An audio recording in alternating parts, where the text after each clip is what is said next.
Hey, what's up, everybody? This is Charles Sabansi. I want to welcome you guys to another episode of the Dreamers Pro Show, where we cover everything from sports, hot topics, classic debates, entertainment, and where we give you guys a fresh perspective on things and how we see them. Today we have another show for you guys, but before we even get into it, please make sure you like the video and subscribe to the channel.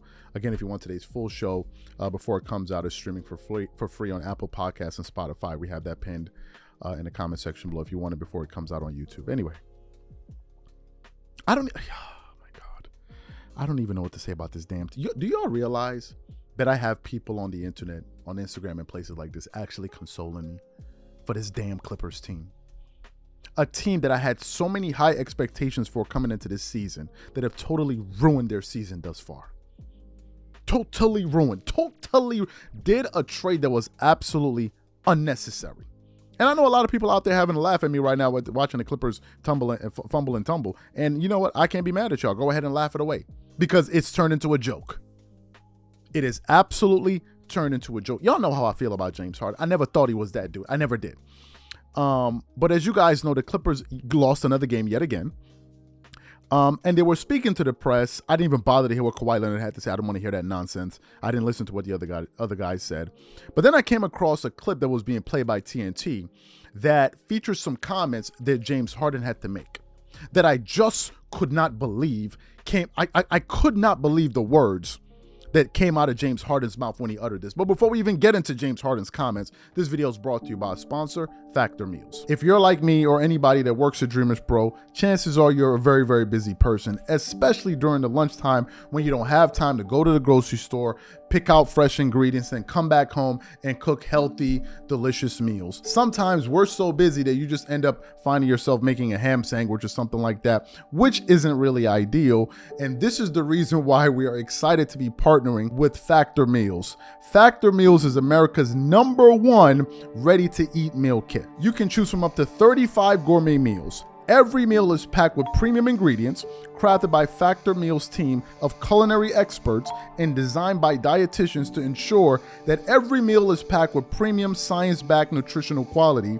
Your meals are delivered directly to your door, and all you need to do is heat them up in just under 2 minutes. Then they are ready for you to eat and enjoy. So for example, this week, I think I'm gonna go with the Italian herb chicken. What I love is that under every single meal, you can see if it's a calorie conscious option. For example, this meal I just chose is the dietitian approved calorie smart meal, which is around 550 calories or less per serving, and also a protein plus meal with 30 grams of protein or more per serving. So if you want to give it a try, click the link in the description below or head over to factormeals.com/dreamers50 and use code dreamers50 to get 50% off. And remember, when you try Factor Meals by using the link in the description below, remember that you're supporting this channel. Thank you. So what I want to do is we want to play exactly what James Harden had to say. And I want you guys to listen carefully to what he believes is some of the reasons for some of his struggles. Take a listen to what James Harden had to say here to the media yesterday. Did it feel like you're getting a little bit more back? Every day, every game. You know what I mean? It's you know, I keep reiterating that I didn't have a training camp really or preseason. So, you know, kind of learning on the fly for a new team and then also getting myself into James Harden shape and game, you know, shape is very, very important. So tonight was definitely another step in the right direction, and just keep improving. Ty had said the other day that you're being too polite as far as trying to fit in. Do you feel that way? Yeah, sometimes. I think tonight I was a little bit more aggressive. I feel like I can be a lot more aggressive. So, and aggressive means, you know, making the right plays, getting guys open shots, not just scoring a basketball. So. I think the other day we talked in Brooklyn about how open you were on so many catch and shoot threes. Not that you had a lot tonight, but what have you learned in these 5 games, I guess? Shoot the catch and shoots. I haven't really had catch and shoots for real since, like, you know, OKC days. So the more opportunities I get, just catch. And I think I shoot a pretty good percentage of catch and shoot as well. So the more opportunities, we got so many great ball handlers that can you know, draw double teams and draw attention. When I get those opportunities, shoot them. So you heard what James Harden had to say. Listen, I can't even believe it. I actually put up a post on the community where I said the following. James Harden is talking about he is out of shape, which is his fault. The guy is talking like it's not his fault that he is out of shape. For those of you who may be unaware, James Harden is getting paid $35+ million to play basketball this year. Help me figure it out. Whose responsibility is it to be in shape? James Harden talks about, well, I didn't go to training camp and I didn't do. Whose fault is that? Whose fault is that? Number one. Number two. Some people say, oh, well, you got to understand he was having some issues with the Sixers. We got to go easy on him because he was having some issues with them. Him and Daryl Morey wasn't working out. The question I have for you guys is this. Is this the first time James Harden has found himself out of shape for an NBA team at the start of the season? Please let me know.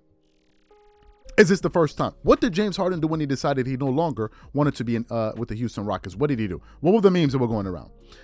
James Harden turned himself into an unplayable player. He ballooned his weight up. And I'm not making fun of James Harden. I'm not one to make fun of someone's weight. But someone getting paid tens of millions of dollars per annum to play in the NBA, that is flagrantly unacceptable and unprofessional. Period. End of story.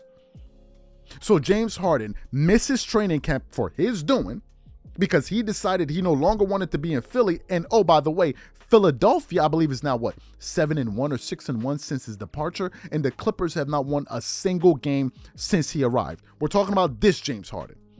And now he's sitting up there talking about, well, you know, I got to work myself back into shape. You know, I got to get my weight. How that sound? How that sound? As a professional NBA player, how does that sound? So let me ask you, James, then what justifies your salary? Because you're clearly not prepared to perform. I don't get it. I couldn't even believe he uttered those words out of his mouth. And money, as a matter of fact, when we put up that post, let me read you some of the comments that some people left on the channel. Somebody said he's in perfect shape to hit the nightclubs and make it rain. The other person said, you can't make this up. Another person said, who's another person that left a comment? James Harden is so funny. He should be a comedian. Whose fault is it that you're out of shape? He's the one going out partying hard. Another person said, according to Kawhi, and I'm gonna get to him in a second, everything is okay. Another person said, and we definitely seen this dude out of shape before. He capping. Another person said, excuses. Let me get to Kawhi Leonard in a second. Kawhi Leonard got to own some of this. There's a reason why I put up that post on the channel yesterday. I put up a post on the channel yesterday where we asked the community. We said, should NBA teams consult their best players before trades? Of the 10,000 voters, 65% said yes. 35% said no. The reason I put up that poll is I'm going to assume it's a safe bet to say that Kawhi Leonard, Paul George, and Russell Westbrook were all consulted before James Harden was brought onto the Clippers. In the same way we held LeBron James and Anthony Davis culpable for some of the things that went wrong with the Lakers 2 years ago, is the exact same way we're going to hold Kawhi Leonard and Paul George and these guys culpable. It's the exact same way. The Russell Westbrook thing, I was a little bit trepidatious, but I could see how it fitted. The James Harden thing, I don't see it. Especially from a chemistry and a locker room standpoint. James Harden has a history of not giving a F. This is his history. Are you guys fully aware that when the Clippers lost one of those games in New York, I believe it was either against the Knicks or the Brooklyn Nets, y'all know James Harden was out partying? Y'all know that? Y'all, if that's my teammate and we just lost, and we're going through a slide like this, and you at the club? Cuzzo, you at the club? You at the club? You're not in the room watching film or trying to figure. Now, some people say, oh, well, you know, I'm not going to tell what grown man's supposed to be doing. My brother, let me tell you. When you're underperforming at work, it is a total cop-out to find yourself in a club. You should be solving your problems. To me, my understanding of celebration is I'm going to celebrate when there's something worth celebrating. I'm not going to be celebrating when my work is falling apart. I'm sorry. If we're putting out videos every day and they're bombing, you're not going to see me in a club. I'm sorry. I'm sorry. I will have no enthusiasm to be partying. What am I smiling for? What am I smiling for? This dude is up here talking about, well, you know, I got to get myself in shape, as if it's somebody else's fault. The Clippers have been full of nothing but excuses. I recently listened to Lou Williams. Oh, you know, we wasn't taking it seriously, and that's the reason why we didn't. Y'all lost. So when y'all went up 3-1 against the Nuggets, y'all wasn't taking it serious. Like, cut it out. Cut it out. I don't know who is responsible. I don't know who's responsible. And Ty Lue is running around like a chicken with his head cut off, and he doesn't know what to do. Which makes me ask the question again, why did the Clippers feel the need to do this? Why overcomplicate things? Why? The only thing Ty Lue was worrying about at the time was, okay, different rotations. So-and-so didn't play hard tonight. We got to figure that out. These are just basic things and challenges that coaches go through in a regular season. That was par for the course. In this case, this is a disaster. Disaster. The simple solution is the one I've been saying. There are two. Trade Harden when you can. That's solution one. And find a way to get some more athleticism in bigs and guys that can actually play defense. Or two, you relegate him to coming off the bench, period, end of story. And that's it. That's it. Those are the only two ways. But if you continue to try to force feed this team and have these four guys on the floor, have y'all been seeing Kawhi Leonard's numbers? Go look at Kawhi Leonard's statistics historically and go look at him now. Kawhi Leonard looks like a totally different player. Last year, he shot 51% from the field. The year before, he shot 51% from the field. Y'all know this year, Kawhi Leonard is shooting a 46% from the field. He is averaging 20 points, but barely.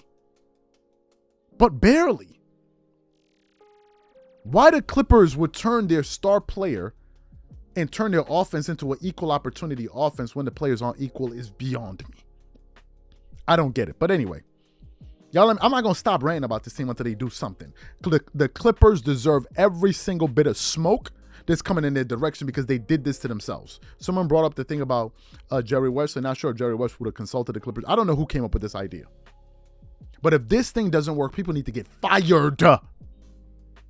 You cannot have such a blunder and nothing happens. The Clippers management need to be under the same scrutiny that Rob Pelinka and these guys were under. It needs to be that serious. They need to make it uncomfortable for these guys. The same way they made it for the Lakers and LeBron. Now, I understand it's a totally different organization. Expectations are high. But let me remind you guys of something. The Clippers are $318 million in the hole this year. That's with their salaries and luxury tax. The Clippers are paying the second highest luxury tax in the NBA behind the Golden State. This Clippers team right here. So there's a financial investment that no one is talking about. And we're going to watch $318 million go up in smoke and act like nothing happened. I'm going to talk about it. I'm sorry. Heads need to roll for this type of blunder. These are my thoughts. Whatever y'all think, leave your thoughts in the comment section. We catch you guys on the next show. I'm out.